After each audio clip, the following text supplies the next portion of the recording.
Somebody will have to do something about that. It's not funny. It's not fair. It isn't funny at all. So, you know, she could keep being a bully if she wants to, but that is going to catch up to her. Because it ain't funny at all. It ain't. Just 48 hours before allegedly stabbing her manager to death inside of a Detroit McDonald's, Afeni Muhammad posted that very angry Instagram rant. And now that video is at the center of a murder case that prosecutors say was premeditated and hauntingly foreshadowed. Welcome to Sidebar, presented by Law&Crime. I'm Jesse Weber. Okay, just 2 days before she allegedly stabbed her manager to death, Afeni Muhammad posted this furious Instagram video seething about being sent home early for the second day in a row. I got sent home early yesterday.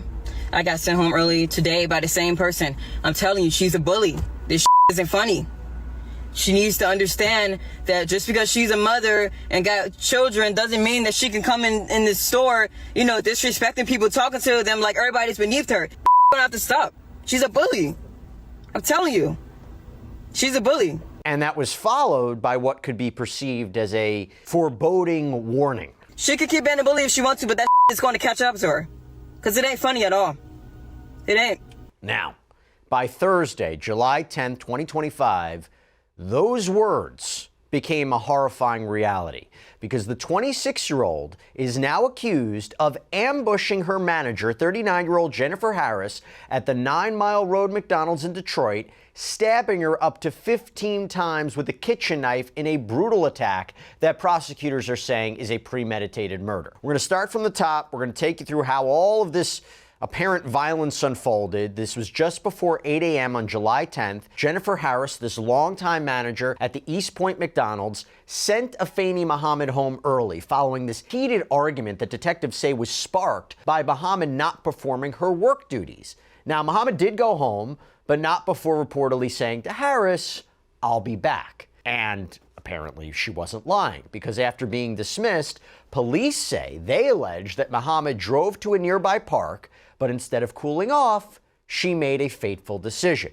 Allegedly retrieving a kitchen knife from her car, Muhammad returned to the quick service chain, but this time prosecutors say she wore a hooded mask over her face to conceal her identity, slipped through the back employee entrance, and what happened next, according to prosecutors, was nothing short of savage. Muhammad allegedly ambushed Harris, stabbing her repeatedly in a frenzied attack. Co-workers scrambled to help Harris, but the damage was too severe. She was rushed to a hospital, and sadly, she later succumbed to her injuries. Such a sad case, such a disturbing case, and this is one that we definitely wanted to shed light on and bring to you. And I will tell you, one of the reasons that we can do this is because of the amazing support that we get from our sponsors like Upside. Now, if you don't know what it is, Upside is great. It is a free app that gets you cash back when you buy daily essentials. So I pump my gas, I can use Upside. Go out to lunch, I can use Upside. Maybe I get something at a convenience store, I can use Upside. And why not get cash back when I do all these things, right? This is real cash back. It's money that appears in your Upside app that you transfer right into your bank account. So once you have the free Upside app, you claim an offer for whatever you're buying on Upside. You pay as usual using a debit or credit card. You follow the steps on the app, you get paid. So to find out how much you can earn, click the link in the description to download Upside or scan the QR code on screen, and make sure to use our promo code SIDEBAR because you get an extra 25 cents back on every gallon on your first tank of gas. I want to bring in right now Eric Faddis, criminal defense attorney, friend of the show. Eric, good to see you. Thanks so much for coming back here on Sidebar. Eric, you know, first of all, what is your reaction to this progression of events? I mean, it's not every day that you have an Instagram post that allegedly is foreseeing what is about to happen. Now, we'll talk more about the Instagram post, but this is a savage attack, and the government feels confident they know who did it. Just a horrific set of circumstances here. And really what the record kind of shows is a buildup, an escalation, things that are getting worse over time. This animosity is growing. Muhammad didn't do herself any favors with that Instagram video, and then later allegedly went into the store and just slaughtered Harris with a knife in the most brutal fashion. Do you see work-related killings often? I mean, I would talk about all the time about relationships and domestic violence, but do you see a lot of work-related violent attacks, homicides often in your line of work? Jesse, it's not terribly uncommon. The work environment can be a stressful environment. Sometimes you're working with somebody who's not your best buddy. And, over time, those tensions can build and become very problematic. People's livelihoods are on the line. It is, really a high stress environment that can lead to these kinds of events. So now let's take a closer look at that pivotal piece of evidence in this case, the Instagram video posted to Afeni Muhammad's account just 2 days before the stabbing on July 8th. And in it, Muhammad appears visibly upset, venting about a workplace conflict. But to get sent home 2 days in a row, man, and I came in on my off day to make up my time, and she still sends me home early, it's not funny. Now, Muhammad continues, directly accusing her supervisor, Harris, of creating a toxic environment and retaliating against her. She brings a lot of negative energy in there. Nobody's perfect. It's God what happens. You know what I mean? Like, sometimes, somebody might get confused. So it gets busy, yeah. But she needs to stop playing like she don't be making mistakes. I be catching her. Now, the video ends with what might be proven to be chilling foreshadowing of what was to come. Somebody will have to do something about that. It's not funny. It's not fair. It isn't funny at all. So, she could keep being a bully if she wants to, but that is going to catch up to her. Because it ain't funny at all. It ain't. Now, Eric, I wonder if the defense is going to say she was angry, she was venting on social media. If she was really planning to kill her manager, why would she post something like this for the world to see? I mean, that doesn't seem too brilliant. Is that a possible defense argument? Sometimes criminals don't make the smartest choices. This is especially with the emergence of social media and everyone kind of having a quasi-public life now who's on social media. These things come out and people don't really think much of it and don't think how it could impair parts of their life going forward. And so, she's on there venting, but clearly there is some hostility against Harris that is coming through. And those haunting words, those are so ominous looking back at now what happened, where she says she can keep being a bully if she wants to, but that's going to catch up with her. That the prosecution is going to say is premeditation. That's exhibit 1. One thing we haven't talked about yet, and there's actually a lot we have to talk about, but one thing we haven't talked about yet is that amid the horror of what unfolded, there is an unexpected figure in this story who's being hailed a hero. You see, according to police, a customer who was waiting in the McDonald's drive-thru heard this commotion inside, happened to be legally carrying a firearm. Acting quickly, he fired a warning shot, which caused Muhammad, or allegedly Muhammad, to drop the knife, flee the restaurant. The customer then followed her, held her apparently at gunpoint in the parking lot until police arrived, again, potentially preventing further bloodshed. Eric, if this is all true, my gosh, right? I mean, you have to wonder what could have escalated. Oh gosh, you have someone who is capable and willing to just go stab their manager up to 15 times with a kitchen knife. What else is she capable of? She was in a escalated state at that point, heightened emotions. Who knows what else she would have done had she gotten away, allegedly. And so, yes, this gentleman intervening, I think, could have really spared future bloodshed potentially. So then you go to Friday, July 11th, and Muhammad stood before Judge Kathleen Galen, charged with first-degree murder and carrying a dangerous weapon with unlawful intent. And during her arraignment, East Point detective Brian Showers took the stand to read what's known as a swear-to, which is our understanding this is a sworn statement outlining the facts that he believes establish probable cause for Afeni Muhammad's arrest and justify the warrant that was issued against her. And he began by recounting a critical admission, or alleged admission, that Muhammad made following her arrest. Prior to the stabbing, Muhammad was sent home by Harris for not performing her work duties and told Harris, "I'll be back." Muhammad was arrested on scene and the knife was recovered. Muhammad admitted that she intended to kill Harris and stated that after she was sent home, she drove to a nearby park, decided to come back and stab Harris with a knife that she had inside of her vehicle. When Muhammad returned to stab Harris, she entered the back entrance with a hooded mask over her face in an attempt to conceal her identity and attempted to flee the scene after the stabbing, but was stopped by an armed customer. So after Detective Shower's testimony, the arraignment proceeded in typical fashion, with both sides arguing over bond. And Muhammad's defense attorney cited a history of trauma and abuse in asking the court to consider a reasonable bond. She was in an extremely abusive relationship that was not only mental but physical, that involved alcohol issues, which is where the habitual second stems from, and her prior record. But at this time, Your Honor, we are asking the court to consider a bond in this manner that is appropriate, that my client can meet, so that she can meet with her attorneys and prepare her for defense in this manner. But prosecutors, they quickly pushed back, and they argued that the nature of the crime left no room for mitigation. She entered a public building with other individuals, other employees that were present.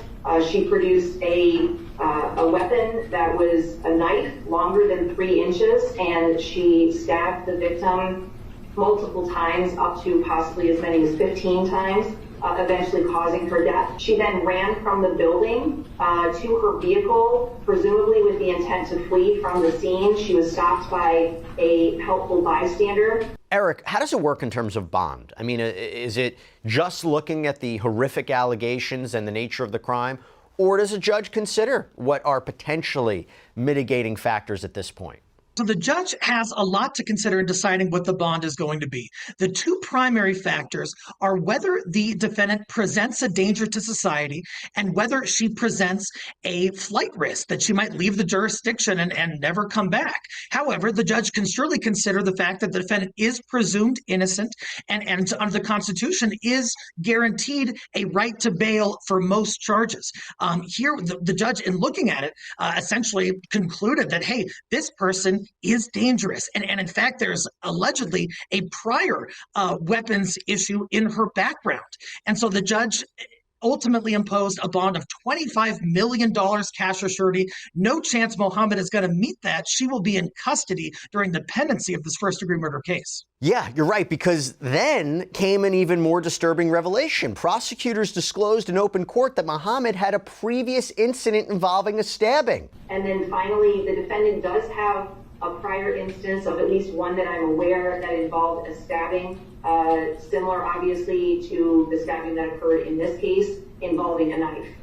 So given all of those factors and given the fact that this court does have authority to give no bond to defendants charged with murder, I am asking at this time for no bond in this case. Okay, so according to outlet Detroit News, Muhammad was convicted in Virginia in March of 2022 of 1 count of unlawful injury by stabbing, wounding, or cutting without malicious intent. And at that time, she received a suspended sentence, per Detroit News, of 4 years in prison and served 1 year of probation instead. Now, Eric, given what she is accused of doing here, hindsight's 2020, but do you question that sentence? And also, how does that prior incident affect her current legal predicament? Sure. So the judge in the prior case, of course, didn't have a crystal ball, couldn't necessarily foresee Muhammad going in and stabbing up her coworker up to 15 times. That being said, it sort of shows a pattern of conduct that includes weapons, a specific weapon, a blade that Muhammad allegedly thrust into the body of Harris, her manager. And so that's an aggravating factor. Surely the prosecution is going to look at that and say, hey, even if there was some mitigation, even if there was some prior trauma, prior substance issues, that is vastly outweighed by the danger that this person allegedly poses to the community. And I think the prosecution is going to take a real heavy-handed approach to this case. But at trial, can they introduce that prior conviction, or is it a prior bad act that wouldn't be allowed to be too prejudicial?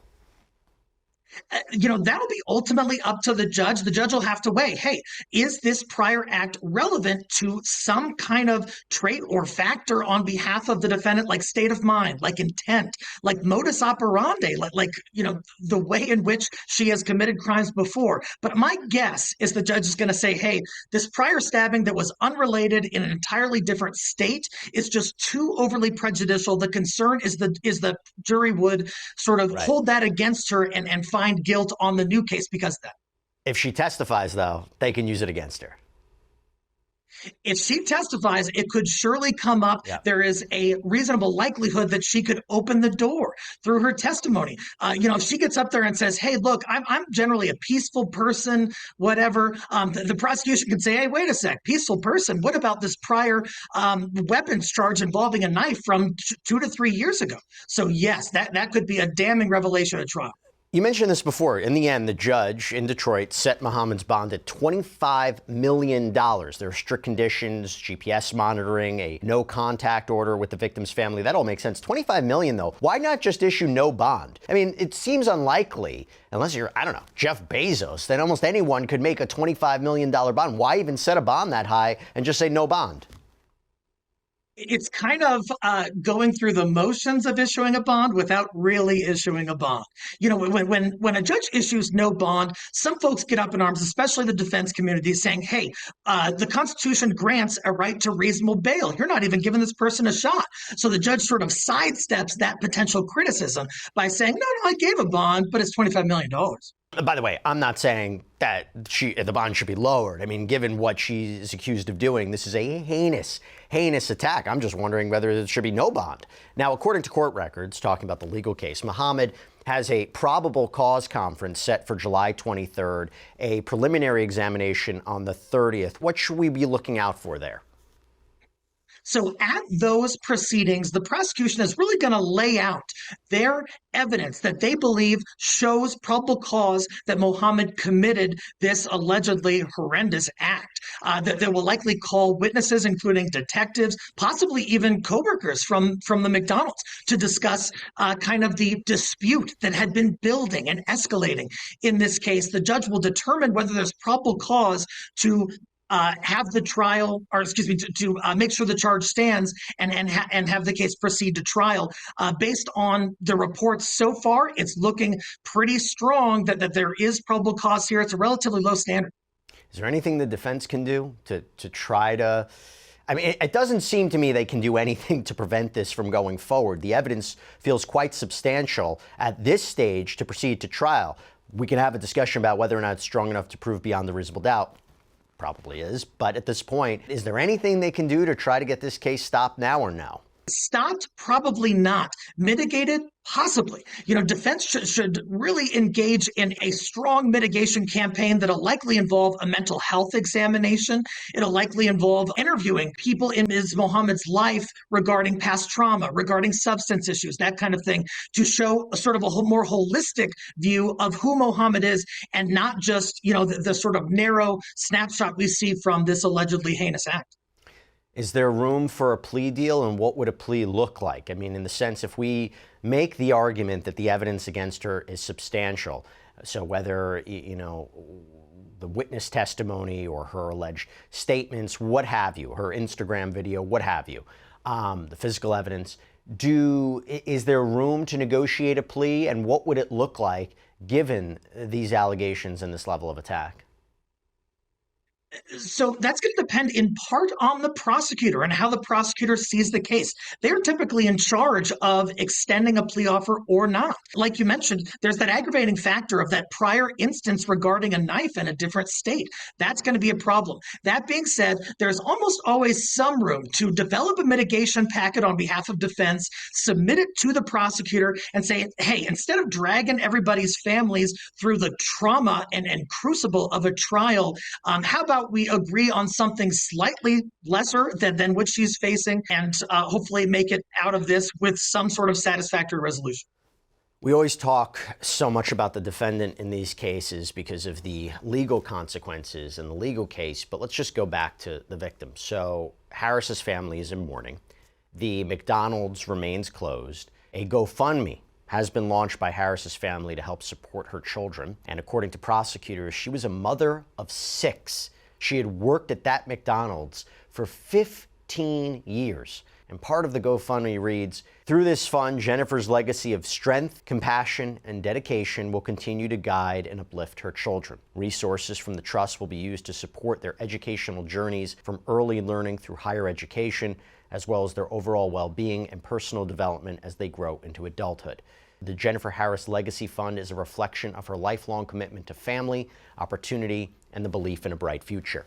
It ensures that her children are surrounded by the care, guidance, and support they need to thrive, and that her spirit will continue to shape their lives for years to come. You know, Eric, sometimes we get lost in the fact of the legal points and the legal case, that you think about the family that's left behind in such a brutal attack. And for them to make sense of this in a way, it's a start of a whole new journey. They have to grapple with this loss, and now they have to go through the legal case, which can be quite difficult for them, particularly if the defense is going to be raising certain points of defense that obviously they may not agree with, and that might be difficult for them. What should they be thinking moving forward now?